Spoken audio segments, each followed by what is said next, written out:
The girl looks at the robot in the house indifferently, ordering him to jump out of the window. The robot just leapt out without protest. Then the master heard a muffled sound in the yard. He opened the door to check, only to see the robot fall and malfunction all over. Sorry for the inconvenience, sighed. His lordship asked him what happened, but the robot wouldn't say.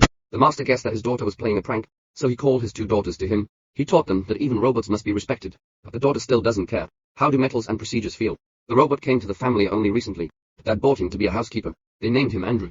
The family didn't like him and his mother, because he always followed him behind a very seeping gaze. Only no one knows. Andrew has a good heart. One day in the basement he found a spider.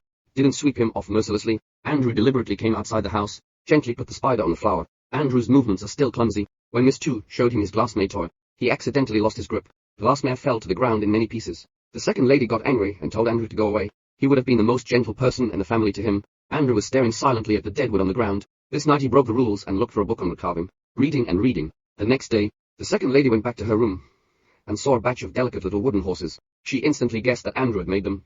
She ran to her happily and told her, "This is the best present I ever got." When his lordship saw this little wooden sculpture, he began to realize that his machine butler was not simple. He began to observe him continuously, and one day he came to Andrew, in the basement where he was usually asked to stay, seeing the place as clean as new, and Andrew was sitting on a machine that had, in front of a broken phonograph, listening to the music without moving. His lordship was incredulous. He took him back to the factory, asked the owner of this place, "Is the independent mind of the robot set by you?" And the other side denies it 10 times, so they didn't think it would be born for a while either. The owner also wanted to pay to recycle Andrew. Capital only cares about sales interest. Fear of sentient robots becoming harmful to the company, the disturbing factor of market value. His lordship heard this with quite a rhyme and fury.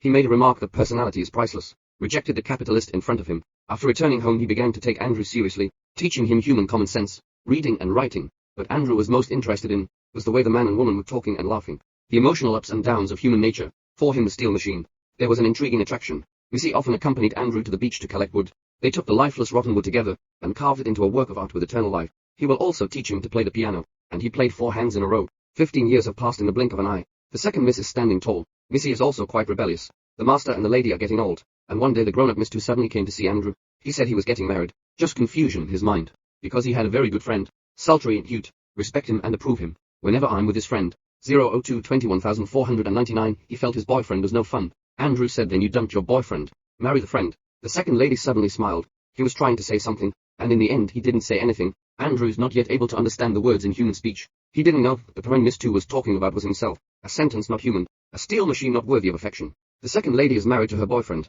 At the wedding of the second lady, Andrew noticed that his lordship was perversely in tears. He didn't understand his lordship. "Why do you cry on a happy day?" The master said to him, a lot of things in his heart, about getting old, on parting, on the relentlessness of time. Andrew's been listening in silence, until finally he said to his lordship, "Don't worry, I'm still here." This sentence surprised and touched his lordship. He found his robot seemingly mute, but at some point, empathy for human emotions. 12 years have passed again and Andrew is becoming more and more human. His lordship gave him the freedom to dress as he chose, and read to him many books. Andrew, from the history of mankind's constant struggle, learned one thing of immense importance, and that is freedom. So Andrew made this request to his lordship. He was willing to continue to serve his lordship's family, but he wished to be free as. His lordship was angry. How dare a robot ask for freedom? As if his family is bad for him. Anger is anger. The jaded lord finally gave permission to Andrew. 003-27,366 freedom, except that he also attached a ban. He was forbidden to live in his family anymore, and he was no longer required for his services. Andrew's puzzled, but accepted the ban anyway. This is actually a lonely and proud old man, to the machine butler who has been with him for 27 years. A sign of reluctance and denial. The Lord used to admonish his daughter, "Don't give your feelings to robots," but he himself even long ago took Andrew as his own family. Andrew built a house for himself on the beach, and so he lived in solitude for 16 years. One day the senile second lady came to him. It turned out that the master had reached the end of his life. He wanted to see him.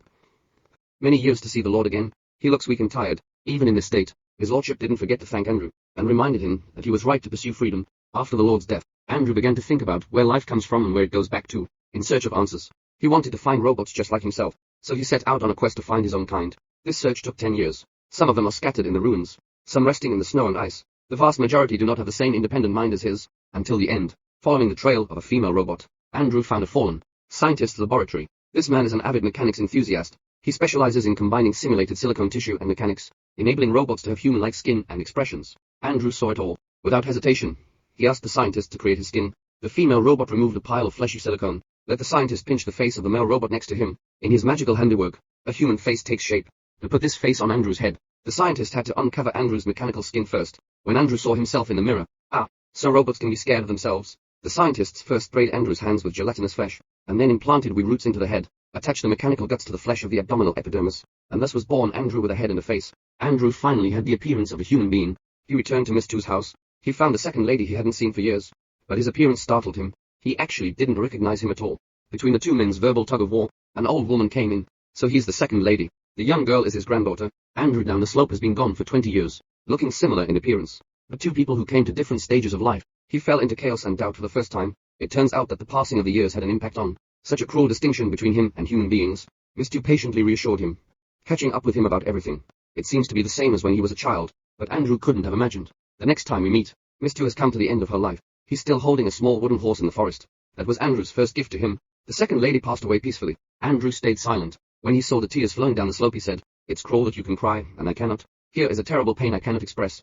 To be able to express myself inside." Andrew finds the scientist again, taking out the drawings of the organ he developed. Original. He downloaded global knowledge of mechanics and biology. He created the science of mechanical biological integration, with the full cooperation of Andrew and the scientists. They built him a full set of mechanical biological organs. There's even a central nervous system. Can make Andrew feel more complex, a more subtle emotion. Scientists warned him, emotions can put you in great pain. Are you sure? Andrew looks over at the female robot. He has no emotions. All behavior is a procedural trend. Andrew, I don't want to be such a soulless steel frame. Absolutely. Scientists have been working on Andrew for as long as months of transformation. During this time Andrew was always particularly fond of going down the slope.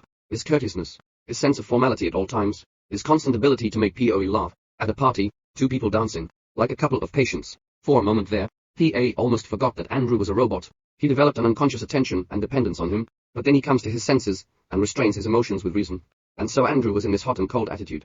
The complexities of human emotions are gradually understood. When Andrew's transformation is completely finished, he rushed off in the night to find the slope down. Once he came up and made him poke him in the eye. Ow, it hurts. Oh. How the transformation is successful. Andrew has had all kinds of sensations since then, almost a real person now. He felt no more barriers between himself and PA. But PA told him with regret. He was engaged to another man. After a short silence, Andrew just said congratulations to you guys. He seemed to accept the truth instantly. There was no undoing or fighting. Because of the initial program setting, let him even in this case. 00706, 599 must also remain rational. And down the slope found him so cold, suddenly angry. But Andrew didn't understand why he was angry at all. Two people who were in love, but because of the size of their understanding of feelings, caught in the middle of a gap. The day of the engagement, Andrew couldn't resist calling on the scientists. Sneaking into the scene, he was extremely sarcastic about his future husband down the slope, and that's when the scientist's one sentence woke him up. So he was jealous. Only people in love are jealous. Robots don't. Andrew finally understands the pain of being human. To turn this pain into great joy, he had to pay for the most foolish action. He went down the slope without sorrow, no longer as rational as before. He would express jealousy and mockery of his fiancée. He would confess to POE the pain of missing him. He couldn't even sit down. He no longer acts like a robot, unconditionally respecting his every action. When you don't want to face it under the slope, he even pulled him in to keep him from leaving. He confessed to him in the most beautiful language. Finally, the girl in front of him was impressed. Many people say that love is the worst in the world, the stupidest and most useless thing. But look at this robot. He doesn't believe a word of it. So he got what anyone would envy. Perfect love. The union of man and robot is not destined to be understood by the world. Andrew went on a long road of complaints about this. He wanted the law to recognize him as a human being. Almost no suspense. He lost the case. The judge's reasoning was, people can accept an immortal robot, but not an immortal human being. The greatest divide between Andrew and the identity of a human being lies in his never-ending life, and so he takes on the identity of a robot. 008, 23,166 and spent decades under the slope. His face has not changed, and he's getting older by the day. Watching him, Andrew always thought of the lord he had sent away, and the second lady. The pain that rose and fell faintly in his heart all those years. But now the waves are twisting his heart, and the slope went down to comfort him, saying, there it isn't. Over to thanks. I'm meant to be here for a certain time and then pass on. That was right. It's just one problem, Portia. I couldn't stand to live without you. This is the last step on the path of Andromeda. He will give up the superpower immortality that humans dream of. He found the scientist who was already an old man in Morty. He asked him one last time for help with the transformation. So, after a blood that would gradually decay was injected into the body, Andrew truly possessed the Achilles heel of mankind. Several 10 years later, Andrew in court again. Let the judges see his aging face. Wait until the day the verdict is announced. He has come to the end of his life. The judge declared him human. 009, 20,733 recognizing his marriage to POE is legal. 009, 22,499 and when PO looked at Andrew with relief, he had left the world. It doesn't matter if you know the outcome. What matters is the life that he fought for. Asking for a nurse under the slope. Turning off life-sustaining equipment for herself. This flesh and blood nurses. It's the female robot from back in the day. The robot's programming can't do anything to hurt people. But at this point he went against procedure. He shed a tear, helped down the slope to follow his lover. It seems that he has a consciousness like Andrew. The machine settings are always simple. It's clear what to do and what not to do. Not to be broken. This is like what we've heard. The absolute right view and the wrong view. And every action that he takes against every person, expressing even thoughts, all carry on a constant trial and demand.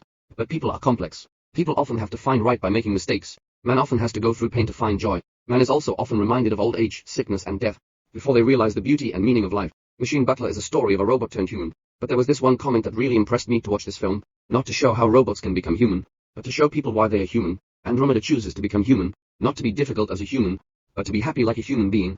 But what about us who are born as human beings, but often forget what life is supposed to be like? Then learn from Andre Lou even if you make a mistake. 010-25,466, then do what Ender's Edge did even if you are disappointed. Brave enough to walk into the unknown even if you get hurt. Be brave and change yourself. One day, you will get the ultimate goal of all humans initially set, that is happiness.